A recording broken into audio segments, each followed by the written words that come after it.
3h02. A gente vai começar com o assunto que começamos ontem. Fala assim, mas vocês já falaram disso? Sim, mas há repercussões. É o caso do aço, a tarifação, o anúncio oficial a partir do governo americano e tudo que pode acontecer a partir daí. A gente começa indo para a capital federal, reação do governo brasileiro, Rafael Procópio, após o anúncio da medida que pode causar impactos na economia do Brasil, da América do Sul, do globo de uma forma geral. Fala, Procópio. Oi, Ronald. Oi, Zaidan. Boa tarde a vocês. Boa tarde a todos que estão com a gente nesta terça-feira. O governo brasileiro segue avaliando uma resposta às tarifas impostas pelos Estados Unidos sobre as importações de aço e alumínio. Essas tarifas já foram anunciadas, mas serão colocadas em prática a partir do dia 12 de março. A expectativa é de que o tema seja discutido em uma reunião do presidente Lula com ministros do Palácio do Planalto. Algumas informações que a gente tem de bastidor aqui em Brasília é que não deve ser o tema principal das reuniões que estão marcadas para hoje no Palácio do Planalto. Mas é claro que, pelo menos de uma forma indireta, esse assunto já vem sendo discutido e a gente deve ter um horizonte de possibilidades mais claro a partir dessas próximas reuniões, ainda nessa semana ou quem sabe até mesmo na próxima. Bom, esse decreto assinado pelo presidente Donald Trump estabelece uma sobretaxa de 25% sobre esses produtos. A medida impacta diretamente o Brasil, que é um dos maiores fornecedores de aço para os Estados Unidos. Em termos financeiros, as exportações brasileiras de aço para os norte-americanos somam cerca de 6 bilhões de dólares anualmente. Já a China, a segunda maior compradora, importa aproximadamente metade disso, 1 bilhão de dólares todo ano. O vice-presidente Geraldo Alckmin, que também é ministro de Desenvolvimento, Indústria e Comércio, destacou que esta não é a primeira vez que os Estados Unidos adotam medidas semelhantes. Já tivemos um caso parecido no ano de 2018. No primeiro mandato de Donald Trump, inclusive, a situação já tinha ocorrido e a tônica, pelo menos nesse momento, é que a cautela é importante, assim como o diálogo entre os dois países. Foi mais ou menos nessa linha que disse ontem o vice-presidente Geraldo Alckmin. A expectativa, pessoal, agora é sobre uma possível reintrodução das cotas para minimizar os efeitos das novas tarifas ao Brasil e a outros países mundo afora. O fato é que o presidente Lula já havia sinalizado que o Brasil poderia adotar o princípio da reciprocidade, ou seja, taxar produtos norte-americanos mais ou menos com essa mesma alíquota, cobrar aí na mesma moeda. O ministro da Fazenda, Fernando Haddad, negou que haja planos de taxar empresas de tecnologia dos Estados Unidos, as chamadas Big Techs. Isso foi um tema que foi levantado nessas últimas horas, depois desse tarifaço norte-americano. E o ministro também ressaltou que o presidente Lula ainda precisa discutir o tema. A tônica nesse momento no Poder Executivo brasileiro é de cautela para saber exatamente o que fazer com esse tarifaço de Donald Trump contra o aço e o alumínio, que atinge não só o Brasil, mas praticamente todos os países do mundo. Volto com vocês. Valeu, Procópio. Sobre minimizar os efeitos, a Rádio Bandeirantes ouviu hoje o presidente da Associação de Comércio Exterior do Brasil, Arthur Pimentel, que falou sobre como o Brasil poderia proceder na questão de minimizar os impactos da tarifação americana.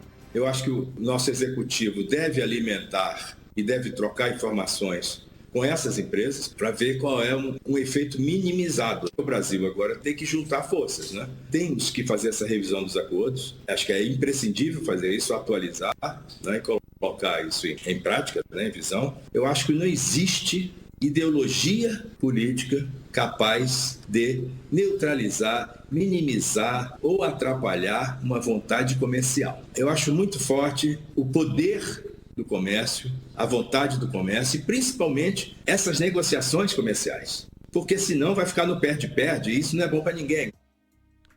E para não ser perde-perde e o Brasil ter postura no que se refere a essa decisão americana. Quais caminhos a partir de agora, hein, Zaidan? Ronald, ontem nós falamos sobre isso, como você frisou há pouco, e o doutor João Paulo de Jesus Lopes, conhecido no país inteiro, né? Diretor do São Paulo Futebol Clube por muito tempo, e ele está sempre ouvindo a gente, e ele mandou para mim um livro escrito pelo Trump, só há 40 anos, A Arte da Negociação, né? E basicamente aquilo que a gente falava, até por isso o João Paulo de Jesus Lopes tomou a iniciativa de mandar o livro, porque ele se lembrou do livro quando nós dissemos aqui que o Trump tem como referência em comércio e em outros assuntos também o Theodore Roosevelt e a ideia do porrete, né?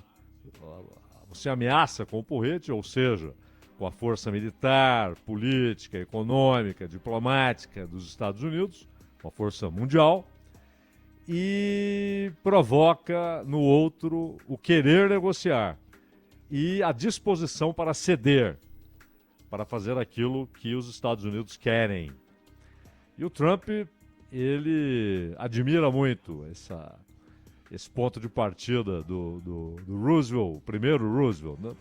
Então, ele vai usar isso o tempo todo, como usou no primeiro mandato. E significa que sim, ele pode negociar. Nós já dissemos aqui que em relação à China, que é a grande preocupação do Trump, né? Então, a preocupação dele é a China. O poder econômico que o incomoda e muitas vezes até o assusta, inclusive em termos de tecnologia, é a China. Mas ele não fecha as portas para negociar com o Xi Jinping. No primeiro mandato, houve de cara tarifas pesadas dos dois lados. Desta vez, a China respondeu com alguma parcimônia, mas deixando claro, olha, vamos usar a reciprocidade, mas da maneira que nós entendermos que será útil para nós, né? Não vamos nos punir com a nossa reciprocidade. Então, ele obviamente vai negociar com o Canadá, com o México, deu aquela suspensão para tarifas que não tem a ver com o aço. No caso do aço, o Canadá é o mais punido. Agora, não significa que o Brasil deve se esconder atrás do seu déficit. Não, eu tenho déficit comercial, ao contrário do Canadá, do México, da China, que tem superávit com os Estados Unidos, o Brasil tem déficit. Então, nós não incomodamos, nós temos déficit. Então vamos ficar quietinhos aqui para ver se ele não olha para cá. Né?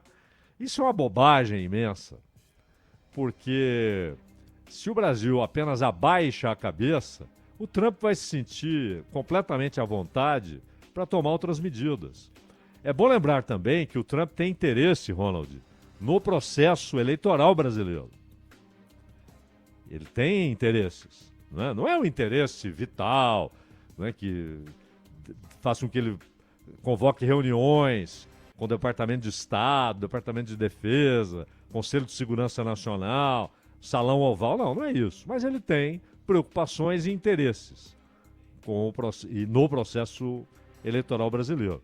Isso pode levá-lo a mais punições. Então é claro que o governo brasileiro deve responder, agora, responder levando em consideração os interesses do Brasil, como a China fez. Não, esse setor aqui não, porque senão eu vou encarecer demais a produção no Brasil. Posso inviabilizar a produção no Brasil. São insumos indispensáveis. Mas o Brasil não pode simplesmente abaixar a cabeça e dizer eu tenho déficit, não olhe para cá. Né? Vocês ganham dinheiro com o Brasil, vocês têm superávit em relação ao Brasil. Isso não vai deter o Trump. Não vai deter. Agora, é bom lembrar também que nós estamos falando de 6 bilhões de dólares. Então, ainda que não seja um setor imediatamente vital em termos de PIB, de participação no produto interno bruto, o setor de aço e alumínio, e é bom lembrar que no caso do aço, ele é fundamento para diversas outras indústrias, né? É indústria de base. Mas ainda que a participação no PIB não seja imensa, se você, digamos que haja um impacto total, que inviabilize qualquer exportação para os Estados Unidos, nós estamos falando de 6 bilhões de dólares. Isso significará menos dólar no Brasil e, portanto, desvalorização do real, valorização do dólar, que será uma mercadoria com menos oferta. Isso tem impacto inflacionário. Além de, se de fato essa medida não for negociada, não produzir negociações, se isso for mantido ao longo do tempo, isso vai gerar desemprego nesse setor, na produção de aço, na produção de alumínio, não há a menor dúvida. Porque você vai encontrar alguns mercados, mas não para substituir 48% das exportações brasileiras de aço e alumínio. São para os Estados Unidos. 48% do que é exportado nesse setor, 48% dessa produção vai para os Estados Unidos. Você não vai substituir isso assim da tarde para a noite. A China, ela compra, em termos de volume de dinheiro, ela compra do Brasil 6 vezes menos que os Estados Unidos. E ela não vai aumentar a sua oferta só porque o Brasil precisa, é claro que não. Ela vai observar a sua necessidade interna. Então é um problema, sem dúvida que é um problema, mas o Brasil não pode simplesmente dizer, eu tenho déficit, vou ficar quietinho, acatar. Essa é a pior ideia e é o pior caminho. Porque vai deixar o Trump completamente à vontade. Eles não vão negociar, eles vão simplesmente acatar. Vamos adotar mais algumas medidas aqui. Mas se eu fizer a retaliação, ele pode estender para outros produtos. É verdade. E o Brasil exporta carne, o Brasil exporta café para os Estados Unidos. Café in natura, né? Não é processado, café in natura. Exporta para os Estados Unidos. Petróleo, o Brasil exporta para os Estados Unidos. Avião de pequeno porte, o Brasil exporta para os Estados Unidos. Então não há dúvida que você está sujeito a tréplicas, né? Mas ficar quieto e simplesmente acatar essa decisão que vai afetar duramente um setor base da indústria brasileira é o pior dos caminhos, inclusive politicamente, depois de o Lula ter dito que haveria reciprocidade. Será mais uma palavra que voará com o vento, Ronald? Ô Zaidan, mas a gente estava falando sobre isso outro dia aqui, a questão estratégica do Brasil presidir os BRICS. Já falamos aqui inúmeras outras vezes a questão do Brasil ter andado de lado na questão da Rota da Seda. O Brasil não tem uma posição estratégica importante e que precisa se fazer valer de onde está na presidência dos BRICS nesse mandato de agora. E esse, como você disse ontem, já tem dito há tanto tempo, os BRICS se consolidam como um grande desafio para o Trump daquilo que pode acontecer com a moeda americana? É verdade, Ronald. A África do Sul, que tem uma economia menor que a brasileira e uma posição estratégica que não é a mesma do Brasil dentro do BRICS, usa muito mais e melhor o fato de ser membro efetivo, integral, pleno do BRICS do que o Brasil. O Brasil se afastou de posições do BRICS e o Brasil está desconversando quando o assunto é a desdolarização de relações comerciais e financeiras, ainda que só no âmbito do BRICS. O Brasil não pode obrigar a Itália a negociar em outra moeda, que não seja o dólar. Não pode. Mas pode, dentro do BRICS, ter, e nós estamos falando de um percentual imenso do PIB mundial. Estamos falando de metade da população do mundo dentro do BRICS. Adotar uma moeda que não seja o dólar para transações financeiras e comerciais, ainda que internamente, um bloco que já está caminhando rapidamente para 15 países, logo terá 20 países e mais gente na fila para entrar. E o Brasil se afasta disso. E se afasta também da defesa política da posição do BRICS.